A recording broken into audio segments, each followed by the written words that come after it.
మార్చి 14 అంటే జనసేన పార్టీలో ఉన్న వాళ్ళ అందరికీ కూడా మార్చి 14 అంటే ఒక పండగ వాతావరణం అని అయితే చెప్పుకోవచ్చు.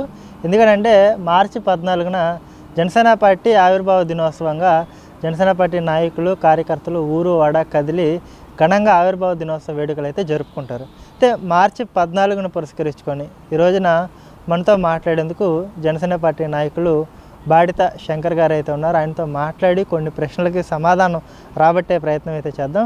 గడిచిన 11 ఏళ్ళుగా జనసేన పార్టీ యొక్క కష్టాన్ని గుర్తించాలి, జనసేన పార్టీ యొక్క జర్నీని కానీ అందులో పవన్ కళ్యాణ్ గారు పెట్టిన ఎఫర్ట్స్ కానీ వీటన్నిటిని గురించి మాట్లాడుకోవాలి అంటే మీరేం చెప్తారు? నిజంగా ఈ విజయాన్ని మీరు ఎలా అభివర్ణిస్తారంటే మీ మాటల్లో చెప్పాలంటే ఎలా చెప్తారు? జనసేన పార్టీ 12వ ఆవిర్భావ దినోత్సవం అయితే ఈ 12 సంవత్సరాలు కూడా 11 సంవత్సరాలు కూడా పవన్ కళ్యాణ్ గారు వారి భుజస్కంధాల మీదే ఆధారపడి ఈ పార్టీ ఇంత స్థాయికి వచ్చింది. వారి త్యాగం, వారు చేసిన పనులు, వారు చేసిన మంచి, ప్రజలతో మమేకం అవడం, ఆయన సొంత డబ్బులు ప్రజలకు పంచడం. మరి ఈ రాష్ట్ర చరిత్రలో సొంత డబ్బులు పంచిన ఏకైక వ్యక్తి పవన్ కళ్యాణ్ గారు. నాకు తెలిసి ఈ రాజకీయాల్లో తన సొంత డబ్బుల్ని త్యాగం చేసిన ఏకైక వ్యక్తి పవన్ కళ్యాణ్ గారు. ఇంత మంచి విజయాన్ని రేపు 14వ తారీఖున మన ప్రజలందరి మధ్యన, కార్యకర్తలందరి మధ్యన ఒక సెలబ్రేషన్ చేసుకోవడం కోసం పవన్ కళ్యాణ్ గారు ఈ మీటింగ్ కండక్ట్ చేస్తాం. అందరూ కూడా జనసేన కార్యకర్తలు, లీడర్స్ అందరూ కూడా పిఠాపురం వచ్చి ఆ సభని ఉద్దేశించి మాట్లాడుతున్న పవన్ కళ్యాణ్ గారిని దిశానిర్దేశం అంటే మనం ప్రజలకు ఏం చేయాలి, కార్యకర్తలు ఏం చేయాలి అన్నీ కూడా అందులో చర్చించిన తర్వాత ఇంకా కార్యకర్తలందరికీ ఉత్సాహంగా ఉండడం కోసం ఆ సభ పెట్టి అక్కడ కూడా పిఠాపురం ప్రజలకు కృతజ్ఞత చెప్పడం కోసం పవన్ కళ్యాణ్ గారు అక్కడ పెట్టడం జరిగింది. ఈ కష్టం అంతా కూడా కళ్యాణ్ గారిదే. ఫైనల్గా చెప్పండి, అంటే రేపు 14న కళ్యాణ్ గారి ప్రసంగం ప్రధానంగా ఏ అంశం మీద ఉంటుంది? ప్రసంగంలో మీకు తెలిసి అంటే కార్యకర్తలకు ఊరట ఇచ్చేలా ఉంటుందా, రాష్ట్ర ప్రజలకి దిశానిర్దేశం చేసే విధంగా ఉంటుందా?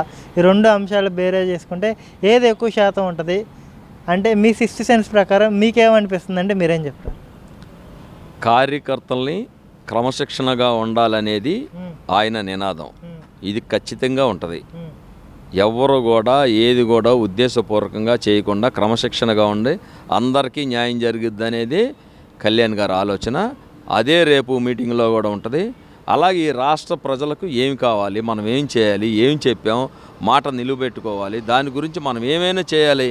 సెంట్రల్ గవర్నమెంట్ ఫండ్స్ తీసుకురావడం, పోలవరం నిధులు కానీ, ఇట్లాగా స్టీల్ ప్లాంట్ కానీ, అమరావతి కానీ, ఇట్లాంటివి చాలా ఉన్నాయి, రైల్వే జోన్ కానీ ఇప్పటికే అన్నీ వచ్చినాయి. మరి అదే కదా మార్క్ అంటే ఏంటి? పవన్ కళ్యాణ్ గారు మార్క్ అంటే అదే రేపు జరగబోయేది కూడా. ఇంకా ఏం చేయాలనేది చూస్తారు తప్పితే ప్రసంగంలో బ్రహ్మాండమైన ప్రసంగం ఉంటుంది రేపు.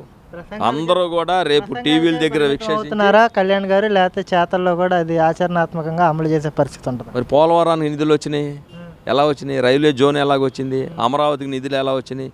ఇవన్నీ మరి ప్రకటనలకు జరిపిందా? అన్నీ వచ్చినాయి కదా. అన్నీ మంచి జరుగుతుంది ఈ రాష్ట్రానికి. గెలిచేదాకా ఒక మాట, గెలిచిన తర్వాత ఇంకో మాట ఎత్తుకున్నారు పవన్ కళ్యాణ్ అన్నట్టుగా కూడా ఇప్పుడు తాజాగా సోషల్ మీడియాలో పెద్ద ఎత్తున ఆయన మీద విపరీతమైన ట్రోలింగ్ అయితే నడుస్తుంది. అంటే గెలిచినంత వరకు కూడా అనేక హామీలు ఇచ్చారు, గెలిచినాక వాటన్నిటిని కూడా కళ్యాణ్ గారు తొంగలో తొక్కేస్తున్నారు. ముఖ్యంగా సుగాలి ప్రీతి విషయం గురించి మాట్లాడుకుంటే ఆ కేసు గురించి పూర్తి స్థాయిలో విచారణ జరిపిస్తామన్న వ్యక్తి ఈ రోజున అది మా పరిధిలో లేదు, అది ఆ కేసు విచారించలేమన్నట్టుగా కూడా సిఐడి కూడా చేతులు ఎత్తేసే పరిస్థితి కనిపించింది. అంటే ఇలా మాట్లాడుకుంటూ వస్తే అనేక అంశాలు అయితే ఉన్నాయి. వీటన్నిటి గురించి చెప్పాలి అంటే మీరేం చెప్తారు? గత ప్రభుత్వం చేసిన తప్పులన్నిటి మీద ఒక సుగాలి ప్రీతిదేనే కాదు, గత ప్రభుత్వంలో ఎంతమంది 30,000 మంది ఎక్కడ మిస్సింగ్ అయ్యారో ఆ అన్నిటి మీద కూడా పోలీసు వారు విచారణ చేస్తున్నారు. మనం ఒక చెట్టేసే పెరగడానికి కూడా చాలా టైం ఉంటుంది. ఈరోజు కేసుల్ని రిజిస్టర్ చేస్తారు తప్పితే వెంటనే తేలవు కదా. ఇలాంటివి చాలా జరుగుతూ ఉంటాయి, జరిగినాయి. కాబట్టి అన్నిటి మీద కూడా విచారణ చేస్తారు, అన్నీ బయటకు వస్తాయి. మేము వదిలేలేదే, ఏ కేసు వదిలేలే. ఈ రాష్ట్రాన్ని సర్వనాశనం చేసిన ఏకైక పార్టీ వైకాపా పార్టీ. వాళ్ళందరి మీద ఇప్పుడు చూస్తున్నారుగా అందరూ, ఎవరెవరు కోర్టులకు వెళ్తున్నారు, ఎవరెవరికో రిమైండ్లో ఉంటున్నారు. ఎందుకు ఉంటున్నారు?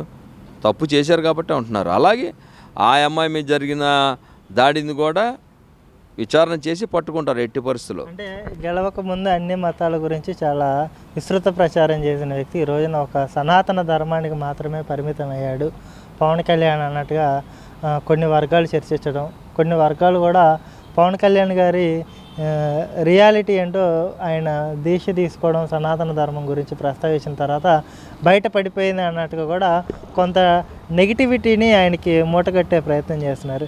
సనాతన ధర్మాన్ని మాత్రమే పరిరక్షించడానికి పవన్ కళ్యాణ్ బాధ్యత తీసుకున్నాడు, మిగతా మతాలను పరిరక్షించడానికి ఆయన మొగ్గు చూపడం లేదా అంటే మీరేం చెప్తారు? ఇప్పుడు ఎవరైనా ఒక కుటుంబ బాధ్యత తీసుకున్నప్పుడు ఆ కుటుంబాన్ని చూసిన తర్వాత బయటికి మనం ఏం చేయాలి? కుటుంబాన్ని రోడ్డును పడేసిన తర్వాత మనం బయటికి ఏం చేయలేము.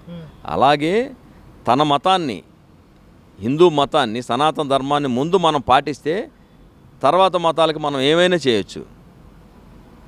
అదే సనాతన ధర్మం అంటే. మనం సనాతన ధర్మం చేసి ఒక ముస్లిమ్స్ కానీ, ఒక క్రైస్తవులు కానీ, ఒక బౌద్ధులు కానీ ఎవరినైనా మనం చేయొచ్చు. కానీ ముందు మన ధర్మాన్ని మనం పాటిస్తే అన్ని ధర్మాలను పాటించవచ్చు.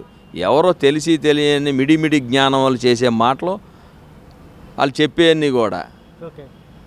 అంతేగాని సనాతన ధర్మం గురించి తెలిసిన వాళ్ళే మాట్లాడాలి.